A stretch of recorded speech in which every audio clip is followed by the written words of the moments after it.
ലോകമെമ്പാടും ജൂൺ മാസം ലിംഗസമത്വം വിളംബരം ചെയ്ത് പ്രൈഡ് മന്ത് ആചരിക്കുമ്പോൾ കൈരളി UK സായാഹ്നം പ്ലാറ്റ്ഫോമും കൈരളി UK ഫിലിം സൊസൈറ്റിയുടെയും ആഭിമുഖ്യത്തിൽ മലയാള സിനിമകളിലെ ലിംഗനീതിയെക്കുറിച്ചുള്ള ഓൺലൈൻ ചർച്ചയാണ് ഇവിടെ സംഘടിപ്പിക്കുന്നത്. We know that Pride Month is essentially about acceptance of equality.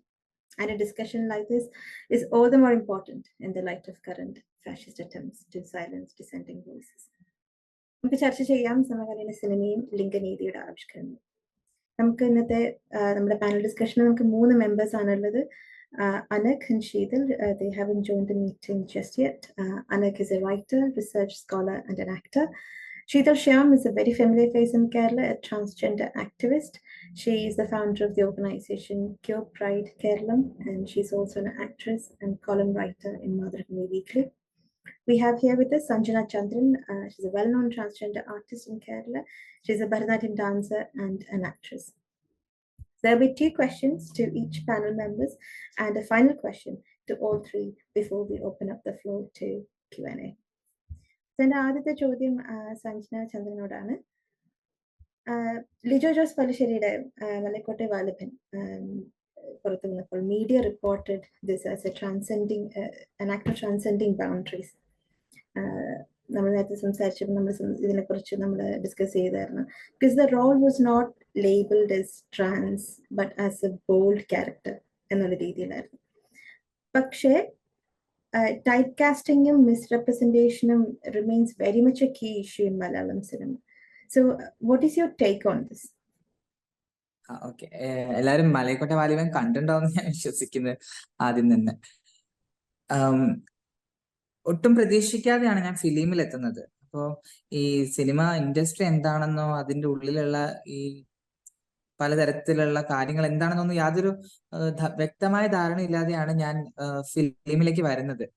പക്ഷെ വന്നതിന് ശേഷമാണ് ഇവിടെ ഇതൊരു വേറെ ലോകമാണെന്നും ഇവിടെയും ഇത്തരത്തിലുള്ള പലതരത്തിലുള്ള വേർതിരിവുകളും അതുപോലെ തന്നെ ബുദ്ധിമുട്ടുകളും ഒക്കെ പലരും അനുഭവിക്കുന്നുണ്ടെന്ന് സിനിമയ്ക്ക് അകത്ത് വന്നപ്പോഴാണ് മനസ്സിലാക്കുന്നത്. അപ്പൊ അതുവരെ പുറത്തു നിന്ന് കണ്ട എനിക്ക് അതിനെക്കുറിച്ച് വ്യക്തമായ ഒരു ധാരണ ഉണ്ടായിരുന്നില്ല. അപ്പം നമ്മളെല്ലാരും അങ്ങനെ തന്നെയാണ്. പുറത്തുനിന്ന് കാണുന്ന പോലെയല്ല സിനിമാ ലോകം. അകത്തേക്ക് പോയി കഴിഞ്ഞാല് അത് എൻറ്റയർലി വേറെ ഒരു എനിക്ക് തോന്നുന്നത് അതൊരു ഫുള്ളി പാട്രിയാർക്കൽ ലോകമാണ്. പാട്രിയാർക്കിന്റെ ഉള്ളിൽ നിൽക്കുന്ന കുറെ ആളുകളും അതിൻ്റെതായിട്ടുള്ള ലോകവും അതിൻ്റെതായിട്ടുള്ള ബുദ്ധിമുട്ടുകളും അതിനുള്ളിലുള്ള ആളുകൾക്കുണ്ട്. ഈ മലയക്കോട്ടെ വാലിബനെ കുറിച്ച് പറയുമ്പോൾ ഞാൻ വളരെയധികം നോക്കി ചൂസ് ചെയ്ത ഒരു ക്യാരക്ടറാണ് വാലിബൻ. കാരണം ഫിലിം ഒരു സ്വപ്നമായിരുന്നില്ല എൻ്റെ. പക്ഷെ എനിക്ക് കിട്ടിയ ഒരു അവസരം നല്ല രീതിക്ക് മെച്ചപ്പെടുത്തണം, അല്ലെങ്കിൽ അതുമൂലം എൻ്റെ ലൈഫിലും എൻ്റെ ട്രാൻസ്ജെൻഡർ കമ്മ്യൂണിറ്റിയും ഒക്കെ ഒരു വലിയ മാറ്റം ഉണ്ടാവുമെന്ന് എനിക്കറിയാം. കാരണം നമ്മൾ എത്രത്തോളം ഈ വേദികളിൽ പ്രസംഗിച്ചാലും എത്ര പ്രോഗ്രാമുകളിലും ജെൻഡർ സെൻസിറ്റൈസേഷൻ ക്ലാസ്സുകൾ കൊടുത്താലും വരാത്തൊരു മാറ്റമാണ് സിനിമയ്ക്ക് ആളുകൾക്കിടയിൽ അല്ലെങ്കിൽ സാധാരണ ജനങ്ങൾക്കിടയിൽ ഉണ്ടാക്കാൻ പറ്റുന്ന മാറ്റം. അപ്പൊ അത് കണക്കിലെടുത്തോണ്ടാണ് ഞാൻ ഫിലിമിൽ ഈ ഒരു ക്യാരക്ടർ ചൂസ് ചെയ്തത്. അപ്പൊ ഇത് ചൂസ് ചെയ്തപ്പോഴും എനിക്ക് രണ്ട് തരത്തിലുള്ള ഇത് വന്നിട്ടുണ്ടായിരുന്നു. ഒന്ന്, നല്ല ബോൾഡ് ആയിട്ടുള്ള ഒരു ക്യാരക്ടറാണ് എനിക്ക് കിട്ടിയത്. അത് സാധാരണ നമ്മൾ സിനിമയിൽ കാണുന്ന പോലെ അല്ലെങ്കിൽ സാധാരണ നമ്മൾ ട്രാൻസിനെ പോർട്രേറ്റ് ചെയ്ത പോലെ അല്ല മലയക്കോട്ടെ വാലിബനില് പോർട്രേറ്റ് ചെയ്ത് വെച്ചിരിക്കുന്നത്. അപ്പം അത് കുറെ ആളുകൾക്ക് ഭയങ്കരമായിട്ട് അഭിനന്ദനങ്ങൾ എനിക്ക് വന്നിട്ടുണ്ടായിരുന്നു. വേറെ രീതിയിൽ പറയുമ്പോൾ ഈ ഒരു ഫിലിമില് ഒരു വില്ലൻ ക്യാരക്ടർ ഒരു ട്രാൻസിനെ വെച്ച് ചെയ്തു, അത് എന്തിനാണെന്നൊക്കെ ഡയറക്ടർ അടുത്ത് പലരും പല ഇന്റർവ്യൂവിലും ചോദിച്ചിട്ടുണ്ടായിരുന്നു.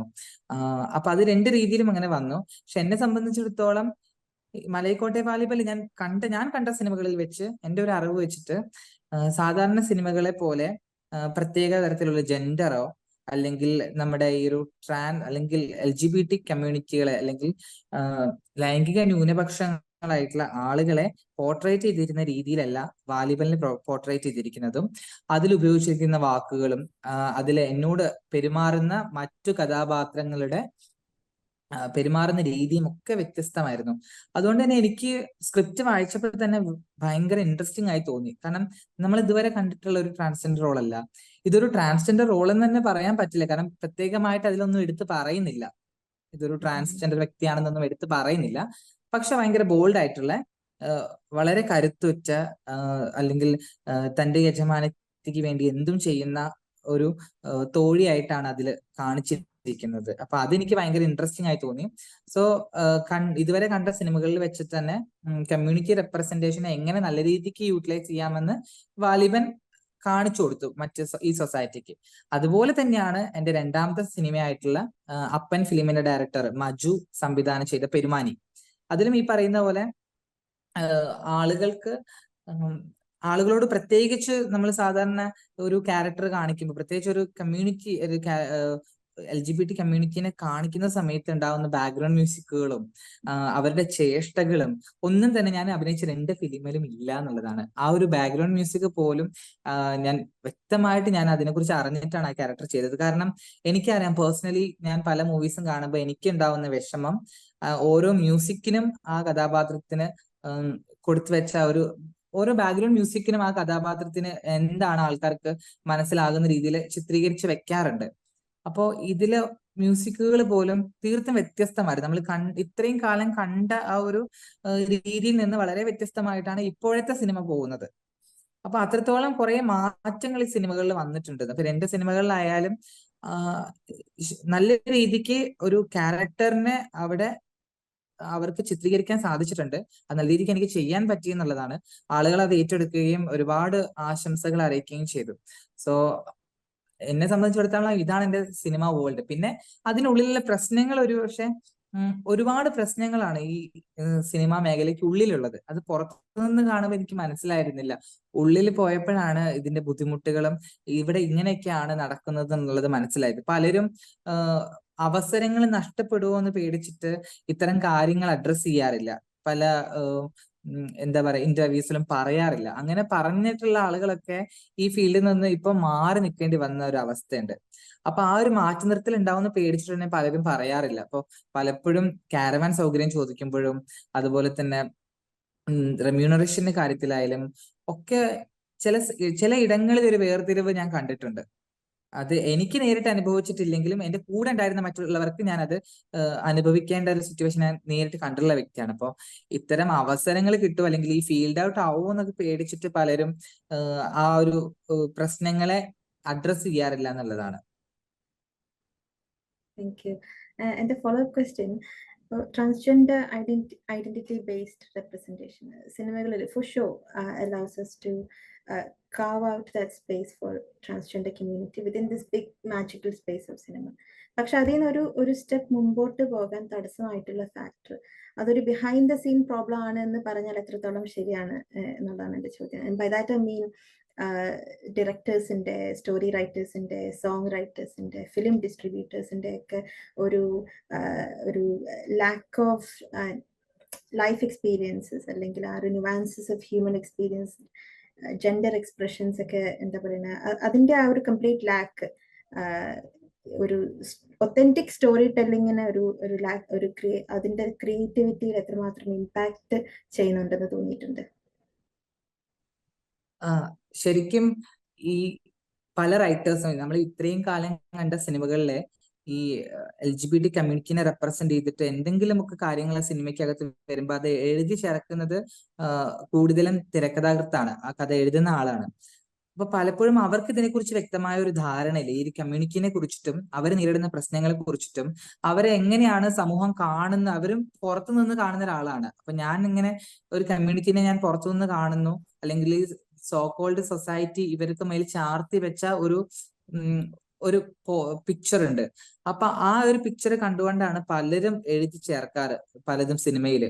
അതുകൊണ്ടാണ് ഇപ്പോഴും പല സിനിമകളിലും ഞാനൊക്കെ കണ്ടു വളർന്ന സിനിമകൾ എങ്ങനെയാന്ന് വിചാരിച്ചാ, ഇപ്പോ ഒരു നായകൻ ഒരു നായിക ഒരു വലിയൊരു പട്ടണം കാണിക്കുന്നു, എനിക്ക് ഒരു കേരളത്തിന് പുറത്ത് ബാംഗ്ലൂരോ ചെന്നൈയോ ഒരു പട്ടണം കാണിക്കുന്നു. ആ പട്ടണത്തിൽ ഒരു സിഗ്നൽ വരുന്നു, അവിടെ സിഗ്നലിൽ വണ്ടി നിർത്തുമ്പോൾ അവിടെ ഒരു 1-2 ട്രാൻസ് ഭിക്ഷ യാചിക്കുന്നത് കാണിക്കും. അതാണ് അവിടെ ആ ഒരു സിഗ്നലിൽ കാണിക്കുന്ന ട്രാൻസ് വ്യക്തികളെ മുഖം, അല്ലെങ്കിൽ കമ്മ്യൂണിറ്റി റെപ്രസെന്റേഷൻ ഇങ്ങനെയൊക്കെയാണ്, അല്ലെങ്കിൽ ഒരു സെക്സ് വർക്കർ ആയിട്ടാണ്. അപ്പൊ ഇങ്ങനെ മാത്രം ചിത്രീകരിക്കുന്ന ഒരുപാട് സിനിമകളുണ്ട്, ഇങ്ങനെ എടുത്തു കാണിക്കുന്ന ഒരുപാട് സിനിമകളുണ്ട്. അപ്പൊ അതൊക്കെ ഇവരുടെ അറിവില്ലായ്മയാണെന്ന് ഞാൻ പറയുള്ളൂ. കാരണം അത് മാത്രമല്ല ജീവിതങ്ങള്, അതിൽ നിന്നൊക്കെ വ്യത്യസ്തമായിട്ട് ഈ ഒരു സോ കോൾഡ് സൊസൈറ്റിയോട് പടപൊരുതി ജീവിതത്തിന്റെ പല മേഖലകളിലും ഉന്നതിയിൽ എത്തിയിട്ടുള്ള ഒരുപാട് ജീവിതങ്ങളുണ്ട്. അപ്പൊ അത്തരം ജീവിതങ്ങളെ ഒന്നും സിനിമയിലേക്ക് എഴുതി ചേർക്കാൻ ഇത്തരം കഥാകൃത്തുക്കൾക്കോ സംവിധായകർക്കോ ഒന്നും സാധിക്കാറില്ല.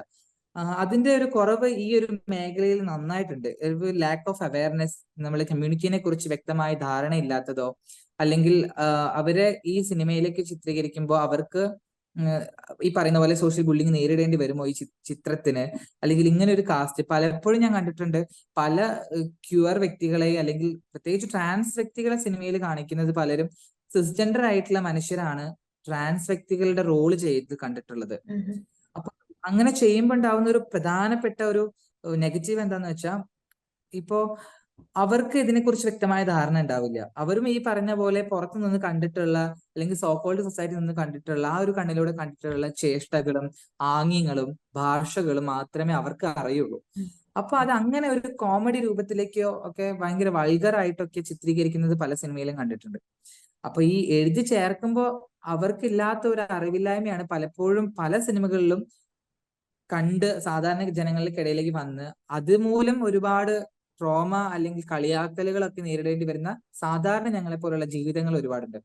അപ്പോൾ ഇത്തരം സിനിമകൾ എഴുതി ചേർക്കുമ്പോഴൊക്കെ ഇതിനെക്കുറിച്ച് വ്യക്തമായ ധാരണ ഇല്ലാത്തത് കൊണ്ടാണ് പല സിനിമകളിലും ഇത്തരം കമ്മ്യൂണിറ്റി അല്ലെങ്കിൽ ഇത്തരം ലൈംഗിക ന്യൂനപക്ഷങ്ങളെ കളിയാക്കുന്ന രീതിയിലും അല്ലെങ്കിൽ വളരെ വൾഗറായിട്ടും ഒക്കെ പോർട്രേറ്റ് ചെയ്യപ്പെടുന്നത്. അപ്പൊ അതൊക്കെ മാറേണ്ടത് വ്യക്തമായ അവയർനെസ്സോട് കൂടി ഈ പറഞ്ഞ പോലെ എങ്ങനെ ഒരു കഥാപാത്രത്തെ ആ സിനിമയിലേക്ക് ഉൾക്കൊള്ളിക്കാം, ആ കഥാപാത്രം ആ സിനിമയിൽ എത്രത്തോളം ഇൻഫ്ലുവൻസ് ചെയ്യണം എന്നൊക്കെ. ഇപ്പൊ എന്നെ സംബന്ധിച്ചിടത്തോളം ഞാൻ ഒരു സിനിമ ചെയ്യുമ്പോൾ വ്യക്തമായി ഞാൻ നോക്കുന്നത് എന്റെ കഥാപാത്രത്തിന് ആ സിനിമയ്ക്ക് എന്ത് സ്വാധീനമാണ് കൊടുക്കാനുള്ളത്. ഞാൻ എന്റെ റോള് പുറത്തെ സൊസൈറ്റിയിൽ അല്ലെങ്കിൽ ആ സിനിമയ്ക്ക് എത്രത്തോളം ഇമ്പോർട്ടന്റ് ആണ് എന്ന് ഞാൻ നോക്കാറുണ്ട്. അപ്പൊ അങ്ങനെ നോക്കുന്നതുകൊണ്ടായിരിക്കാം പലപ്പോഴും ഇത്തരം ഈ എന്നെ സംബന്ധിച്ചിടത്തോളം ഞാൻ ചെയ്യുന്ന റോള് കാരണം എന്റെ കമ്മ്യൂണിറ്റിക്ക് ഒരു കളിയാക്കൽ ഉണ്ടാവരുത് എന്ന് ഞാൻ ആത്മാർത്ഥമായി ആഗ്രഹിക്കുന്നുണ്ട്. കാരണം മുന്നത്തെ സിനിമകളിലൊക്കെ തന്നെ പലരും ചെയ്തിട്ടുള്ള വേഷങ്ങൾ കാരണം ഒരുപാട് കളിയാക്കലുകളും ബുദ്ധിമുട്ടും ബുള്ളിങ്ങും ഒക്കെ നേരിടേണ്ടി വന്നിട്ടുള്ള വ്യക്തികൾ നമ്മുടെ സമൂഹത്തിലുണ്ട്. അപ്പൊ ഇത്തരം എഴുതി ചേർക്കുമ്പോൾ ഉണ്ടാവുന്ന ആ ഒരു ലാക്ക് ഓഫ് അവയർനെസ് ആണ് പലപ്പോഴും നമ്മൾ ഈ സിനിമകളിലൂടെ ഈ കളിയാക്കലിലൂടെ നമ്മൾ കണ്ടുകൊണ്ടിരിക്കുന്നത്. അപ്പൊ അതൊക്കെ മാറി ഇപ്പോഴത്തെ സിനിമകളിലൊക്കെ ഒരുപാട് മാറി തുടങ്ങിയിട്ടുണ്ട്. Thank you Sanjan. എന്റെ നെക്സ്റ്റ് ക്വസ്റ്റ്യൻ അനഘിനോടാണ്. And it's to do with the male gaze in Malayalam movie. But the concept of male gaze is usually when female body becomes a specter of pleasure. Hollywood cinema നിന്ന് വന്ന ഒരു coinage ആണ്. Mail ഡിസയറിന്റെ കണ്ണിൽ കൂടെ കാണുന്ന സ്ത്രീ ശരീര സൗന്ദര്യം. അപ്പൊ ഇതിന്റെ ഒരു മറുഭാഗമാണ് the portrayal of masculinity as something to be achieved അല്ലെങ്കിൽ ഡിസയർഡ്. ഒരു heterosexual upper caste masculine hero, ഒരു മംഗലശ്ശേരി നീലകണ്ഠനെ നമുക്ക് എല്ലാവർക്കും ഈസിലി അക്സെപ്റ്റബിൾ ആണ് സിനിമകളിൽ കൂടെ. So in this context there used to be very little space for divine male bodies, ഒരു ഗേ mail body അല്ലെങ്കിൽ ഒരു effeminate male body. My question is, will you agree if I were to say that from this there has been an evolution in Malayalam cinema space where an erotic take on the male body and an aesthetic engagement with male nudity can now be showcased? For example, Sheetal ma'am abhinayiച്ച Bodyscapes പോലത്തെ സിനിമ ജിയോ കുര്യാക്കോസിന്റെ. So how do you see this transition?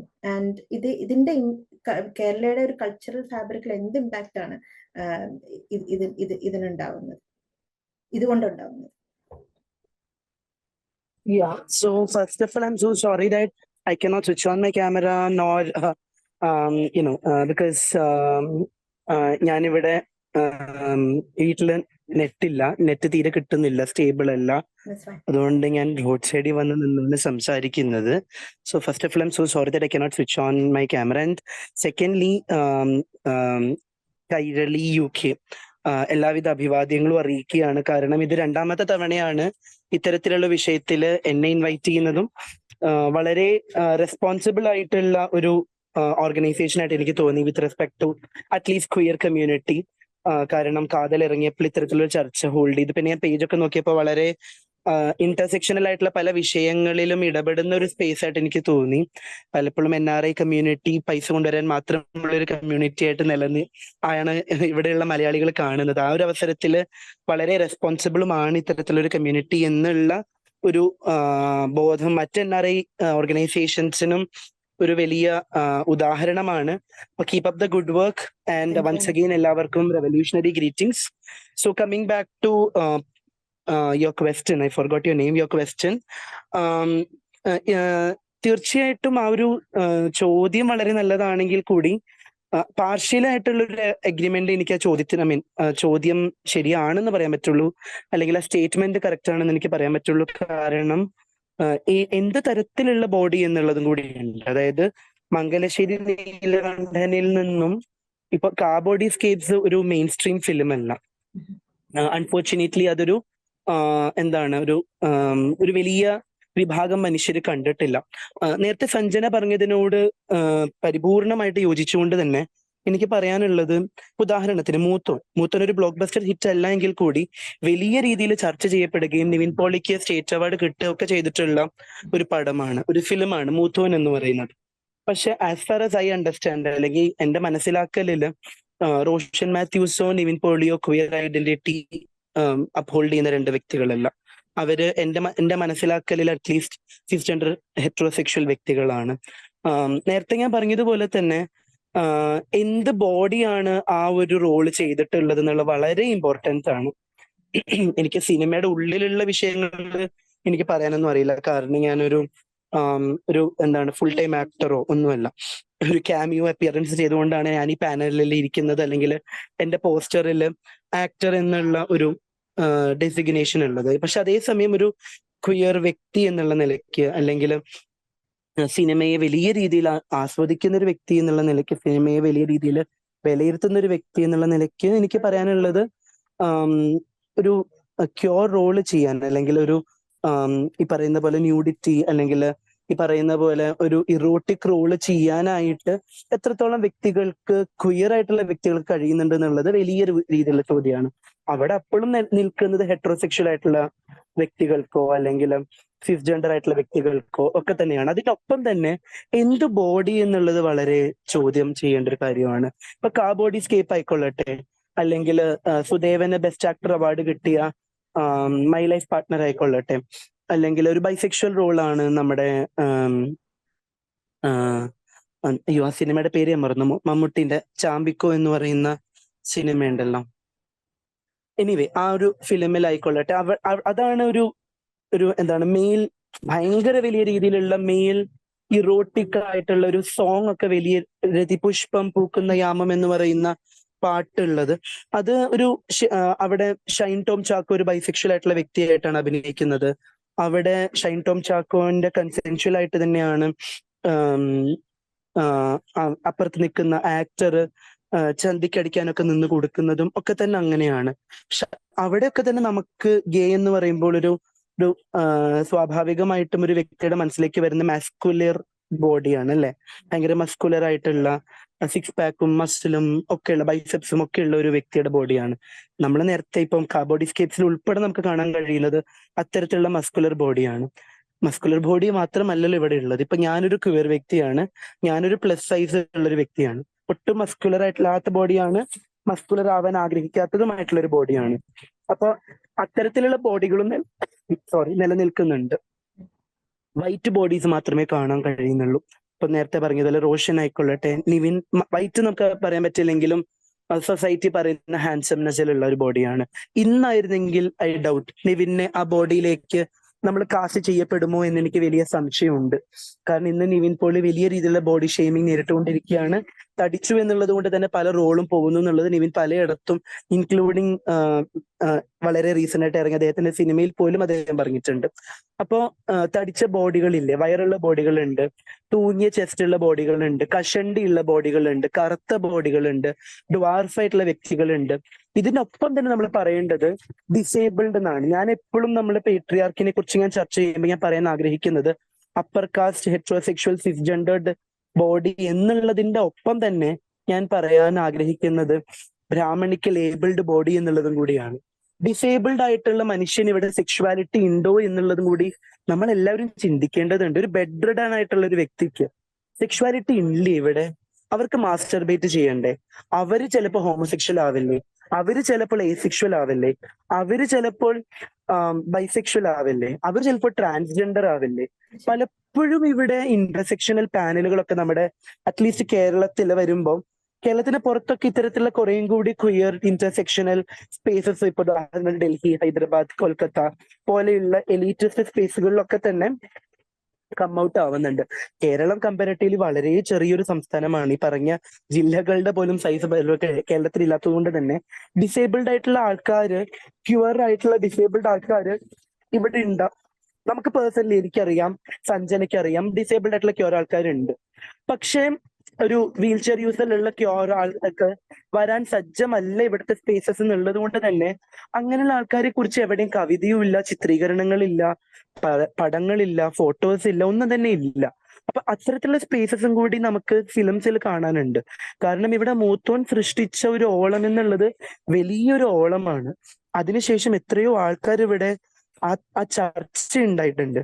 അതിനുശേഷം ഇപ്പൊ കാതൽ സൃഷ്ടിച്ചത് നമ്മൾ ചിന്തിക്കുന്നതിനപ്പുറമുള്ള discourse ആണ്. ആ ഡിസ്കോഴ്സ് ഇപ്പൊ നിന്നു, കംപ്ലീറ്റ്ലി നിന്നു. അത് വളരെ വളരെ അൺഫോർച്ചുനേറ്റ് ആയിട്ടുള്ള ഒരു കാര്യമാണ്. And it was much expected as well. ഒരു വർഷം നീണ്ടു നിൽക്കുന്ന ചർച്ചയൊന്നും ഇവിടെ ആരും പ്രതീക്ഷിക്കുന്നില്ല. കേവലം ദിവസങ്ങളോ മാസങ്ങളോ ആഴ്ചകളോ ഒക്കെ ഉണ്ടാവുള്ളൂ എന്നുള്ളത് നമുക്കറിയാം. പക്ഷെ അറ്റ്ലീസ്റ്റ് ആ കാലത്തോളം ആ ചർച്ച ഇവിടെ നിലനിന്നിട്ടുണ്ടായിരുന്നു. പക്ഷെ ആ ചർച്ച ഇന്നിവിടെ റീക്രിയേറ്റ് ചെയ്യപ്പെടാൻ മറ്റൊരു സിനിമ വരണമെന്നുള്ളത് അനിവാര്യമായിട്ടുള്ള ഒരു കാര്യമാണ്. അപ്പൊ ആ സ്പേസിൽ എങ്ങനെ നമുക്ക് ഒരു ഫാറ്റ് ആയിട്ടുള്ള ക്വയർ പേഴ്സണെ നമുക്ക് എക്സ്പെക്ട് ചെയ്യാം, ബ്ലാക്ക് ആയിട്ടുള്ള ക്വയർ പേഴ്സണെ നമുക്ക് എക്സ്പെക്ട് ചെയ്യാം, ഡിസേബിൾഡ് ബോഡി എക്സ്പെക്ട് ചെയ്യാം. അത് കേവലം ഗേ മാത്രമല്ല. ഞാൻ എൻ്റെ അടുത്തേക്ക് വന്നത് നോൺ ഹെട്രോ ആണെന്നുള്ളതിന് ഞാനത് ക്വയർ എന്നുള്ളതിലേക്ക് ഞാൻ ഡിസ്കഷൻ ഇലാബറേറ്റ് ചെയ്യാൻ ശ്രമിക്കുകയാണ്. അപ്പൊ അത്തരത്തിലുള്ള എല്ലാ വ്യക്തികൾക്കും എല്ലാ ബോഡി സൈസുമുള്ള, എല്ലാ എബിലിറ്റിയും ഡിസേബിലിറ്റിയുമുള്ള, എല്ലാ കാസ്റ്റിലുമുള്ള, എല്ലാ ക്രീഡിലുമുള്ള, എല്ലാ റിലീജിയനിലുമുള്ള, ഇപ്പം വളരെ ഒരു ഇന്റർസെക്ഷണൽ ആയിട്ടുള്ള ഒരു പടമാണ് മൂത്തോൻ. കാരണം ലക്ഷദ്വീപ് പോലെയുള്ള ഒരു സ്ഥലത്ത് ഇസ്ലാം പോലെയുള്ള ഒരു കമ്പാരറ്റീവ്ലി നോൺ ക്വിയർ ഫ്രണ്ട്ലി കൾച്ചറും റിലീജിയനും നിലനിൽക്കുന്ന ഇടത്തേക്കാണ് മൂത്തോൻ പോലുള്ള സിനിമ എത്തിയിട്ടുള്ളത്. അത് ഗീതു മോഹൻദാസിന്റെ ഫ്രണ്ടിന്റെ കഥയായിരുന്നു എന്നുള്ളതിന് ഒരു ആഡ് ഓൺ അഡ്വാൻറ്റേജ് ഉണ്ടെങ്കിൽ കൂടി അത്തരത്തിലുള്ള ചർച്ച വന്നിട്ടുണ്ട്. പക്ഷെ അതേസമയം കാതിൽ വരുമ്പം അവിടെ കുറേയും കൂടി ഒരു അപ്പർ കാസ്റ്റ് ആയിട്ടുള്ള, അപ്പർ ക്ലാസ് ആയിട്ടുള്ള, വൈറ്റ് ബോഡിയുടെ ആയിട്ടുള്ള രണ്ട് പുരുഷന്മാരിലേക്ക് എത്തുമ്പോൾ വീണ്ടും അത്തരത്തിലുള്ള എലീറ്റ് സ്പേസിൽ മാത്രമേ നിലനിൽക്കുന്നു. അപ്പൊ അത് മാത്രമല്ല ഇവിടെ വേണ്ടത് എന്നുള്ളതും കൂടിയുണ്ട്. കാതിൽ വരുമ്പോൾ ഒരു എൽഡർലി പേഴ്സൺ ആണെന്നുള്ള ഒരു വലിയ ചർച്ച അവിടെ ഉണ്ടെങ്കിൽ കൂടി എല്ലാവരിലേക്കും ഇത്തരത്തിലുള്ള ചർച്ചകൾ എത്തേണ്ടത് വളരെ അനിവാര്യമായിട്ടുള്ള ഒരു കാര്യമാണ്. സോ അതുകൊണ്ട് തന്നെ എല്ലാ ബോഡിയും അക്സെപ്റ്റ് ചെയ്യാൻ തയ്യാറാണോ എന്നുള്ളത് വളരെ സ്കെപ്റ്റിക്കൽ ആയിട്ട് എനിക്ക് അതിന് ഉത്തരം പറയാൻ പറ്റുള്ളൂ. അതുകൊണ്ട് തന്നെ ആ സ്റ്റേറ്റ്മെന്റിനോട് എനിക്ക് പാർഷ്യലി മാത്രമേ യോജിക്കാൻ കഴിയുള്ളൂ. ഒരു പ്രൊവക്കേറ്റീവ് ക്വസ്റ്റ്യൻ ആയിട്ട് ഉദ്ദേശിച്ചാണ്. Thank you. എൻ്റെ follow up question slightly related to this question actually. ഇപ്പം ദ പൊട്രയൽ ഓഫ് ക്യൂർനെസ്, ഇപ്പം 1978 സുരാസ് സ്ക്രിപ്റ്റ് എഴുതി മോഹൻ ഡയറക്ട് ചെയ്ത രണ്ട് പെൺകുട്ടികൾ തുടർന്നുള്ള ദേശാടന Kilikal Karayarilla, Sancharam, my life partner, Mumbai police, Moothon കഴിഞ്ഞ് കാതിൽ വരെ നിൽക്കുന്ന ഈ ഒരു ഘട്ടത്തിൽ, ആൻഡ് ടു ആൻ എക്സ്റ്റെൻഡ് ഹരികൃഷ്ണൻസിലും തെങ്കാശിപട്ടണത്തിലും ഉറുമിയിലും വരെയൊക്കെ നമുക്ക് ആ ഒരു ഒരു ക്യൂർനെസ് വിത്തിൻ ദ സ്ട്രീറ്റിന്റെ ഒരു ഇതുണ്ട്. അപ്പം മൈ ക്വസ്റ്റ്യൻ ഈസ്, ഈ LGBTQIA+ റെപ്രസെന്റേഷന്റെ ഒരു ഇവോൾവിംഗ് ടെറൈൻ നമുക്ക് കാണാം. പക്ഷെ how far are we from making this Malayalam cinema a queer sensitive space?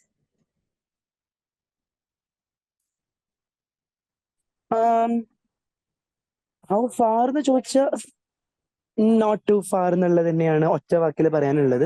ഇതിന്റെ ഒപ്പം തീർച്ചയായിട്ടും ഭീഷ്മപർവം, ഞാൻ നേരത്തെ സിനിമയുടെ പേര് മറന്നുപോയത്, ഭീഷ്മപർവമാണ്.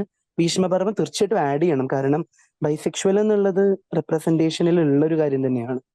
അത് മനഃപൂർവ്വമാണ് ഭീഷ്മപർവത്തിന്റെ മേക്കേഴ്സ് രതിപുഷ്പം പൂക്കുന്ന യാമം എന്ന് പറയുന്ന റംസാൻ ഡാൻസ് കളിക്കുന്ന പാട്ടില് ചുറ്റും റെയിൻബോ വെച്ചിട്ടുള്ളത് വളരെ മനഃപൂർവ്വമാണ്. ഷൈൻ ടോം ചാക്കോ റംസാന്റെ ചന്തിക്കടിക്കുന്നത്, ഷൈൻ ടോം ചാക്കോ ചെയ്തിട്ടുള്ള ക്യാരക്ടർ ബൈസെക്ഷുവൽ ആണ്, റംസാന്റെ ഒരു ക്വിയർ റോളുമാണ്. കാരണം റംസാൻ അതിന് മുന്നുള്ള സീനിൽ ചോദിക്കുന്നുണ്ട്, ആര് ഇത്രയും ടൈറ്റ് ആയിട്ടുള്ള ഡ്രസ്സ് എനിക്ക് തന്നേന്ന് ചോദിക്കുമ്പം റംസാനോട് കോസ്റ്റ്യൂം ഡിസൈനർ പറയുന്നുണ്ട്, പ്രൊഡ്യൂസർ ആണ് പറഞ്ഞത് എന്നുള്ളത്. പ്രൊഡ്യൂസർ ഷൈൻ ടോം ചാക്കോ ആണ്. അപ്പൊ റംസാൻ ബ്ലഷ് ചെയ്യുന്നുണ്ട്. അപ്പൊ അത് വളരെ കൃത്യമായിട്ട് നമുക്ക് കാണാൻ കഴിയുന്നത് ഒരു ബൈസെക്ഷുവാലിറ്റി എന്നുള്ളത് തന്നെയാണ്. അതിനുശേഷം മേക്കേഴ്സ് പറഞ്ഞിട്ടുണ്ട് അതൊരു LGBTQI+ റെപ്രസെന്റേഷൻ ഉദ്ദേശിച്ചിട്ടാണ് എന്നുള്ളത്. ഇതിന്റെ ഒപ്പം തന്നെ നിരവധി സിനിമകളിൽ ഇപ്പം മലൈക്കോട്ട് വാലിബനും ഈ ലിസ്റ്റിൽ വരേണ്ടതാണ്. കാരണം മലൈക്കോട്ട് വാലിബനിൽ സഞ്ജന ചെയ്ത റോള് ഒരു ക്വീർ അല്ല എന്ന് പറയുമ്പം പലയിടങ്ങളിലും സഞ്ജനയുടെ റോൾ ഒരു സിസ്ജെൻഡർ ആയിട്ടുള്ള വ്യക്തിയല്ലേ എന്നുള്ളൊരു ചോദ്യം പല സ്പേസിലും വരുന്നുണ്ട്. സിസ്ജെൻഡർ ആണോ ക്യൂർ ആണോ എന്നുള്ള ഒരു കൺഫ്യൂഷൻ നിൽക്കുന്നുണ്ടെങ്കിൽ അതും ക്യൂർ സ്പേസ് തന്നെയാണെന്നുള്ളത് നമ്മൾ പറയേണ്ടതുണ്ട്. സോ അത് രണ്ടും ഞാൻ ആഡ് ചെയ്യാണ്. ഇത് പറഞ്ഞ വലിയ ലിസ്റ്റിൽ ഇത് രണ്ടും തീർച്ചയായിട്ടും വേണ്ടതുണ്ട്. So again coming back to your question, തീർച്ചയായിട്ടും കേവലം എണ്ണപ്പെട്ട ചിത്രങ്ങൾ മാത്രമേ വന്നിട്ടുള്ളൂ. ഇതേപോലെ തന്നെ മേരിക്കുട്ടിയും ഒക്കെ തന്നെ ഉണ്ട് ഇതില്. അപ്പൊ അതൊക്കെ പക്ഷെ അഗെയിൻ ക്വിയർ ലൈഫ് ആണോ എന്നുള്ളതുണ്ട്. നമുക്ക് എവിടെയാണ് ഒറ്റയ്ക്ക് ജീവിക്കുന്ന ഒരു ട്രാൻസ് പേഴ്സണെ കാണാൻ കഴിയുക? Taking the example of Marykutty. ഒറ്റയ്ക്ക് ജീവിക്കുന്ന ഒരു ട്രാൻസ് പേഴ്സണെ അൺഫോർച്ചുനേറ്റ്ലി നമുക്ക് കാണാൻ കഴിയില്ല. ഒറ്റയ്ക്ക് ജീവിക്കണം എന്ന് തന്നെയാണ് നമ്മൾ എല്ലാവരും പറയുന്നത്. പക്ഷെ ഇൻഡിപെൻഡന്റ് ആയിട്ട് സിംഗിൾ ആയിട്ട് ജീവിക്കുന്ന ഒരു ട്രാൻസ് പേഴ്സണെ നമുക്ക് കാണാനേ കഴിയില്ല. കാരണം ഞങ്ങൾക്കൊരു കൂട്ടില്ല, അത് പറ്റില്ല. ഉദാഹരണത്തിന് എന്റെ ഏറ്റവും വളരെ റീസെന്റ് ആയിട്ട് ഞാൻ മിക്ക ദിവസം വിളിക്കുന്ന എന്റെ ഒരു ഫ്രണ്ടാണ് ഹയാൻ, സഞ്ജന എന്റെ പാർട്ട്ണറും കൂടിയാണ്. അപ്പം ഞങ്ങൾക്ക് അങ്ങോട്ടും ഇങ്ങോട്ടും ഷെയർ ചെയ്യാവുന്ന ഒരു സ്പേസ് വളരെ വലുതാണ്. ഞങ്ങളുടെ വിഷയങ്ങള്, ഞങ്ങളുടെ പ്രശ്നങ്ങള്, ഞങ്ങളുടെ സന്തോഷങ്ങള്, ഞങ്ങളുടെ ആനന്ദങ്ങള്, ഞങ്ങളുടെ ബോറടികള് ഏറെക്കുറെ ഞങ്ങൾക്ക് മാത്രം മനസ്സിലാവുന്ന കുറെ കാര്യങ്ങളാണ്. അത് മേ ബി ഉദാഹരണത്തിന് XYZ അല്ലെങ്കിൽ എന്റെ ബെസ്റ്റ് ഫ്രണ്ട് രാഹുലിന് മനസ്സിലാവില്ല. ഞാനെന്നുള്ള ക്വിയർ വ്യക്തിന്റെ പ്രശ്നങ്ങള് രാഹുലിന് മനസ്സിലായിക്കോണമെന്നില്ല. കാരണം രാഹുലിന് ലിവ്ഡ് എക്സ്പീരിയൻസ് ഇല്ല. നേരത്തെ സഞ്ജന പറഞ്ഞല്ലോ, ഒരു ക്വിയർ പേഴ്സണിനെ കാസ്റ്റ് ചെയ്യുമ്പോൾ ക്വിയർ റോളിലേക്ക് ഒരു നോൺ ക്വിയർ പേഴ്സണിനെ കാസ്റ്റ് ചെയ്യുമ്പോൾ അവിടെ വലിയൊരു പ്രശ്നം എക്സിസ്റ്റ് ചെയ്യുന്നത് അത് അവർക്കത് ലിവ്ഡ് എക്സ്പീരിയൻസ് ഇല്ല. എങ്ങനെ ഒരു ക്വിയർ വ്യക്തി ജീവിക്കും, എങ്ങനെ ഒരു ക്വിയർ വ്യക്തി കടന്നു പോകും എന്നുള്ളതിന് കുറെ പ്രശ്നങ്ങൾ അവർക്ക് പഠിക്കേണ്ടതായിട്ടുണ്ട്. ഇപ്പൊ മറ്റു ആക്ടേഴ്സ് പലരും പറയും ഇപ്പൊ കുഞ്ഞിക്കൂനന്റെ റോള് ചെയ്യാനായിട്ട് ദിലീപിലേക്ക് എത്തിയപ്പോ ദിലീപ് കുറെ കാലം എടുത്തു എന്നാണ് പറയുന്നത് അങ്ങനെ ഒരു റോള് ചെയ്യാനായിട്ട്. കാരണം ഒരു കൂനുള്ള വ്യക്തിനെ കണ്ടു പഠിക്കേണ്ടതുണ്ട്. പക്ഷെ അതേസമയം കുഞ്ഞിക്കൂനില് ഒരു കൂനുള്ള വ്യക്തിനെ കാസ്റ്റ് ചെയ്തിരുന്നെങ്കിൽ പെട്ടെന്ന് അവർക്ക് സിനിമ എടുത്ത് തീരാമായിരുന്നു. കാരണം എന്തുകൊണ്ടാണ്, അവർക്ക് അറിയാം എങ്ങനെയാണ് കൂനുള്ള വ്യക്തിയുടെ പ്രണയത്തിന് റിജക്ഷൻ ഉണ്ടാവുന്നത് എങ്ങനെയാണെന്ന് നമുക്ക് നല്ലോണം അറിയാം. അപ്പൊ അതൊക്കെയാണ് നമുക്ക് മനസ്സിലാക്കേണ്ടത്. അപ്പം ഒരിക്കലും ഒറ്റയ്ക്ക് ജീവിക്കാനുള്ള ഒരു സ്പേസ് കേരളത്തിൽ അറ്റ്ലീസ്റ്റ് ഒരു ക്യൂർ ബൈ പേഴ്സൺ എസ്പെഷ്യലി ഒരു ട്രാൻസ് പേഴ്സൺ ഇല്ല. അതാണ് വിഷയങ്ങൾ പഠിക്കാതെ, ലൈഫ് പഠിക്കാതെ കഥ എഴുതുന്നു എന്ന് നമുക്ക് പറയേണ്ടി വരുന്നത്. രണ്ടാമത്തെ കാര്യം സെൻസിറ്റീവ് എന്ന് പറയുമ്പം ഉദാഹരണത്തിന് ദീപിക പഡ്കോന്റെ മേക്കപ്പ് ആർട്ടിസ്റ്റ് ആയിരുന്നു രഞ്ജു രഞ്ജിമാർ. പക്ഷെ ആ സിനിമ നോക്കിയാൽ മേക്കപ്പ് ആർട്ടിസ്റ്റിന്റെ സ്പേസിൽ രഞ്ജു രഞ്ജിമാർ അല്ല ഉള്ളത്. എന്തുകൊണ്ടാണ് അതങ്ങനെ സംഭവിക്കുന്നത്? അല്ലെങ്കിൽ ഇപ്പോ മഹാരാജയില് മമത മോഹൻദാസിന്റെ മേക്കപ്പ് ആർട്ടിസ്റ്റ് ആയിരുന്നു സൂര്യ ഇഷാൻ. ഞാൻ എടുത്തു നോക്കി, ക്രെഡിറ്റ്സിൽ സൂര്യ ഇഷാന്റെ പേരില്ല. എന്തുകൊണ്ടാണ് അങ്ങനെ വരുന്നത്? മേക്കപ്പ് ആർട്ടിസ്റ്റുകളുടെ സംഘടനയില് ട്രാൻസ് പേഴ്സൺസിന് മെമ്പർഷിപ്പ് കൊടുക്കുന്നില്ല. ഇപ്പൊ വേണോ വേണ്ടയോ AMMAയുടെ മെമ്പർഷിപ്പിന് സഞ്ജന ചന്ദ്രനോട് ചോദിച്ചിട്ടില്ല. AMMAയുടെ ആൾക്കാർ സഞ്ജന ചന്ദ്രനെ അപ്രോച്ച് ചെയ്തിട്ടില്ല എന്നാണ് പറഞ്ഞത്. അതേസമയം കുമ്പളങ്ങി നൈറ്റ്സ് ഉള്ള ഒറ്റ സിനിമയില് അഭിനയിച്ചതുകൊണ്ട് ബെന്നി പി നായരമ്പലത്തിന്റെ മകളുടെ പേരുണ്ട് അന്ന ബെന്നിനോട് മെമ്പർഷിപ്പ് ചോദിച്ചു. കുമ്പളങ്ങി നൈറ്റ്സിനെക്കാട്ടിലും കൂടുതൽ ബഡ്ജറ്റ് ഉള്ള ഒരു പടമാണ് മലൈക്കോട്ട് വാലിബൻ. എന്തുകൊണ്ട് സഞ്ജന ചന്ദ്രനോട് AMMA വന്ന് ചോദിച്ചില്ല, അല്ലെങ്കിൽ WCC വന്ന് ചോദിച്ചില്ല മെമ്പർഷിപ്പ് വേണോ എന്നുള്ളത്? അവിടെയാണ് ഒരു നമുക്ക് അൺസീൻ ആയിട്ടുള്ള ഒരു ബാരിയർ കാണുന്നത്. പലപ്പോഴും നമ്മൾ ബാരിയർ ഫ്രീ ഇൻഡസ്ട്രി ആണ് എന്നൊക്കെ പറയുമെങ്കിൽ കൂടി എന്റെ ഫ്രണ്ട്സിന്റെ, എനിക്ക് എക്സ്പീരിയൻസ് ഇല്ല, എന്റെ ഫ്രണ്ട്സിന്റെ എക്സ്പീരിയൻസിൽ ഞാൻ മനസ്സിലാക്കുന്നത് അത്ര ബാരിയർ ഫ്രീ ഒന്നുമല്ല. മേ ബി സ്ത്രീകൾക്ക് ബാരിയർ ഇല്ലാണ്ടായിട്ടുണ്ടാവും, ഇവിടെയുള്ള ട്രാൻസ് പേഴ്സൺസിന് അത്ര വലിയ ബാരിയർ ഫ്രീ ഒന്നും ആയിട്ടില്ല എന്നുള്ളതാണ്. ഇപ്പൊ AMMയിൽ മെമ്പർഷിപ്പ് കിട്ടണം എന്നല്ല കേട്ടോ സഞ്ജന ഞാൻ പറഞ്ഞത്, ഞാൻ പക്ഷെ പറയുമായിരുന്നു അത്. അപ്പൊ അത്തരത്തിലുള്ള കുറെ കാര്യങ്ങൾ ഇപ്പോഴും നിലനിൽക്കുന്നുണ്ട്. അതേപോലെ തന്നെയാണ് ഒരു ഡയറക്ടറിന് ട്രാൻസ്പേഴ്സന്റെ ഡയറക്ഷനിലേക്ക് ഒന്നും പോകണ്ട, അല്ലെങ്കിൽ ക്യൂർ പേഴ്സൺ ഡയറക്ഷനിലേക്ക് ഒന്നും പോകണ്ട. ലീല എന്നുള്ള ആദിവാസി സ്ത്രീക്ക് ഇന്നും ആ സിനിമ എടുത്തു തീരാൻ കഴിഞ്ഞിട്ടില്ല. അവിടെ നമ്മൾ കാണേണ്ടത് കാസ്റ്റ് എന്നുള്ളൊരു വലിയ ബാരിയർ ആണ്. എന്തുകൊണ്ടാണ് ലീലയ്ക്ക് ലീല ചേച്ചിക്ക്, ലീല സന്തോഷിന് ആ ഒരു സിനിമ എടുത്ത് കംപ്ലീറ്റ് ആവാൻ പറ്റാത്തത്? Just that Leela Santosh belong to an Adivasi community എന്നുള്ളതാണ്. അപ്പൊ ഇന്നും കാസ്റ്റ് നിലനിൽക്കുന്നുണ്ട്, ഡിസേബിലിറ്റി നിലനിൽക്കുന്നുണ്ട്, സെക്ഷുവാലിറ്റി നിലനിൽക്കുന്നുണ്ട്, സെക്ഷുവാലിറ്റിയുടെ ബേസിലുള്ള ഡിസ്റ്റിങ്ഷൻ നിലനിൽക്കുന്നുണ്ട്. അപ്പൊ എല്ലാ ബാരിയേഴ്സും ഇന്നും നിലനിൽക്കുന്നുണ്ട്. അത്ര സുതാര്യമൊന്നുമല്ല ലോകത്തിലെ ഒരിടവും. ആ സുതാര്യമില്ലായ്മ മലയാളം ഇൻഡസ്ട്രി കുറേയും കൂടെ പോപ്പുലർ ഇൻഡസ്ട്രി ആയതുകൊണ്ട് കാണാൻ കഴിയുന്നു എന്നുള്ളതാണ്. ഇപ്പം RLV പഠിച്ചിറങ്ങിയ ഒരു ഗായിക അവര് സിനിമയിൽ പാടി, എവിടെയെങ്കിലും നമ്മൾ അറിഞ്ഞോ? ഏതെങ്കിലും ഒരു ന്യൂസ് നമ്മൾ കണ്ടോ? പക്ഷെ അതേസമയം 10 സിനിമ അടുപ്പിച്ച് ഫെയിലിയർ ആയ ഒരു ആക്ടറിന്റെ മറ്റൊരു പടം വരുമ്പോ ആ പടം ഇന്നും വലിയ രീതിയിൽ ചർച്ചയാവുന്നുണ്ട്. അപ്പൊ എന്തുകൊണ്ടാണ് അത് കേവലം ഈ പറയുന്ന ഇൻവിസിബിലിറ്റി ക്വിയർ ആൾക്കാരിൽ മാത്രം നിൽക്കുന്നത് എന്നുള്ളതും നമ്മൾ മനസ്സിലാക്കുകയും വലിയ രീതിയിൽ നിരീക്ഷിക്കുകയും ചെയ്യേണ്ടതാണ്. അത് എനിക്ക് തോന്നുന്നത് പഠന വിധേയം കൂടി ആക്കണം. എന്തുകൊണ്ടാണ് മെന്നല്ലാത്ത എല്ലാവർക്കും ഈ സ്പേസ് കിട്ടുന്നത് എന്നുള്ളത് പഠന വിധേയമാക്കാതെ നമുക്ക് അറിയാവുന്നതാണ്. പക്ഷെ ഈ പറയുന്ന ആ പഠന വിധേയമാക്കുമ്പോൾ നമുക്ക് കൃത്യമായിട്ടുള്ള ഡേറ്റ കിട്ടും. നേരത്തെ ഞാൻ പറഞ്ഞിട്ടുണ്ടായിരുന്നു സെക്ഷുവൽ മൈനോറിറ്റീസ് എന്നുള്ള ഒരു പദം ഉപയോഗിക്കുന്ന എത്രത്തോളം ശരിയാണെന്നുള്ളത്, അല്ലെ? കാരണം എന്തിന്റെ ബേസിൽ നമുക്ക് പറയാൻ പറ്റുക മൈനോറിറ്റി ആണെന്നുള്ളത്? എത്രത്തോളം മൈനോറിറ്റി അല്ലായ്മ ഇവിടെ ഉണ്ട് എന്നുള്ളത് നമുക്ക് മനസ്സിലാവാം. കാരണം ഇതൊരു വലിയ കമ്മ്യൂണിറ്റിയാണ്. ലെസ്ബിയൻസ് ആയിട്ടുള്ള നിരവധി ആൾക്കാരുണ്ട്, ഗേസ് ആയിട്ടുള്ള നിരവധി ആൾക്കാരുണ്ട്. അതേപോലെ തന്നെ എന്തുകൊണ്ട് ട്രാൻസ് പേഴ്സൺസിന് ഇവിടെ എത്താൻ കഴിയുന്നില്ല? എന്തുകൊണ്ട് നമുക്ക് ദളിതായിട്ടുള്ളൊരു ഒരു ഡയറക്ടറിനെയോ അല്ലെങ്കിൽ ആദിവാസി ആയിട്ടുള്ള ഒരു ആക്ടറിനെയോ നമുക്ക് കാണാൻ കഴിയുന്നില്ല എന്നുള്ളത് നമ്മൾ മനസ്സിലാക്കണം. അപ്പൊ മനസ്സിലാവും എന്തുകൊണ്ടാണ് മലയാളം ഇൻഡസ്ട്രി അല്ലെങ്കിൽ ഫിലിം ഇൻഡസ്ട്രി ഇൻ ജനറലില് നമുക്ക് ഇവിടെ ബാരിയർ ഇന്നും നിലനിൽക്കുന്നത് എന്നുള്ളത് നമുക്ക് അപ്പോൾ മനസ്സിലാവാൻ പറ്റുന്ന ഒരു കാര്യമാണ്. Thank you, Nick. I'd like to hear what Sanjana has to say on this matter. So, Sanjana, Malayalam movie industry എത്രത്തോളം ഒരു ഇൻക്ലൂസീവ് സ്പേസ് ആണ് for transgender communities? അല്ലെ സഞ്ജനയുടെ ഒരു ഇവാലുവേഷൻ എന്തായിരിക്കും അതിൽ? ഒന്നും കൂടി പറഞ്ഞ് വ്യക്തമായി കേട്ടില്ല. മലയാളം ഫിലിം ഇൻഡസ്ട്രി എത്രമാത്രം ഒരു ഇൻക്ലൂസീവ് സ്പേസ് ആണ് for transgender communities? What's your take on it? Transgender community എന്നല്ല, ഇപ്പോഴും സ്ത്രീകൾക്ക് പോലും ഒരുപാട് പ്രശ്നങ്ങൾ നേരിടേണ്ടി വരുന്ന ഒരു ഇൻഡസ്ട്രിയാണ് ഈ മലയാളം ഫിലിം ഇൻഡസ്ട്രി. അപ്പോ ഇത്രത്തോളം ഇപ്പോ പലരും ജെൻഡർ ഇക്വാലിറ്റിനെ കുറിച്ച് പറയുമ്പോൾ അത് സ്ത്രീയിലും പുരുഷനിലും മാത്രം ഒതുങ്ങി നിൽക്കാറാണ് പതിവ്. ജെൻഡർ ഇക്വാലിറ്റിനെ കുറിച്ച് സംസാരിക്കും. അപ്പോൾ എന്നിട്ടും സ്ത്രീകൾക്ക് പോലും ഇത്രത്തോളം ബുദ്ധിമുട്ടുകൾ അനുഭവിക്കുന്ന ഒരു ഇൻഡസ്ട്രിയിൽ പെട്ടെന്ന് ഒരിക്കലും ഒരു ട്രാൻസ്ജെൻഡർ പേഴ്സണെ അല്ലെങ്കിൽ ട്രാൻസ്ഫോക്സിനെ അങ്ങ് അത്ര കണ്ട് സ്വീകരിക്കാൻ ആൾക്കാർ തയ്യാറായിട്ടില്ല എന്നുള്ളതാണ്. അല്ലെങ്കിൽ ഈ പറഞ്ഞ പോലെ അനക്കേട്ടൻ ഈ പറഞ്ഞ പോലെ AMMA പോലുള്ള സംഘടനകൾ, WCC പോലുള്ള സംഘടനകൾ എപ്പോഴോ എന്നെ അപ്രോച്ച് ചെയ്തിട്ടുണ്ടാവാം. തീർച്ചയായിട്ടും എന്റെയൊക്കെ ഒരു ആഗ്രഹം എന്ന് പറഞ്ഞാൽ AMMA പോലുള്ള ഒരു സംഘടനയിൽ മെമ്പർഷിപ്പ് എടുത്ത് അവിടെ ഒരു വലിയ മാറ്റം കൊണ്ടുവരാൻ ഞാൻ ആഗ്രഹിക്കുന്നുണ്ട്. തീർച്ചയായിട്ടും ഒരു മെമ്പർഷിപ്പ് എന്നതിനേക്കാൾ ഉപരിയായിട്ട് അതൊരു ചരിത്രത്തിന്റെ ഭാഗം കൂടി ആയിരിക്കും എന്ന് ഞാൻ ഉറപ്പ് പറയുന്നു. കാരണം ഇന്ന് വരെ അവര് സ്വീകരിക്കാത്ത അല്ലെങ്കിൽ ഇന്ന് വരെ ഒരു മെമ്പർഷിപ്പ് എടുക്കാത്ത ഒരു കമ്മ്യൂണിറ്റിയിലെ ഒരാൾ അവിടേക്ക് പോകുമ്പോൾ ആ മെമ്പർഷിപ്പ് എടുക്കുമ്പോൾ അവിടെ ഉണ്ടാവുന്ന മാറ്റം, ആളുകളുടെ പെരുമാറ്റം അല്ലെങ്കിൽ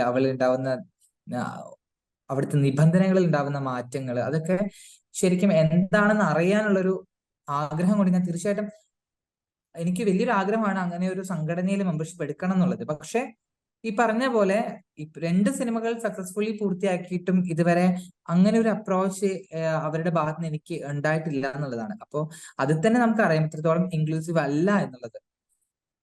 കാരണം ഇപ്പോഴും പലർക്കും ഓപ്പർച്യൂണിറ്റീസിന്റെ കാര്യമായാലും, ഇപ്പോ ഞാൻ 2 ഫിലിം ചെയ്തു, അത് രണ്ടും നല്ലൊരു മികച്ച റോളുള്ള ഫിലിമായിരുന്നു.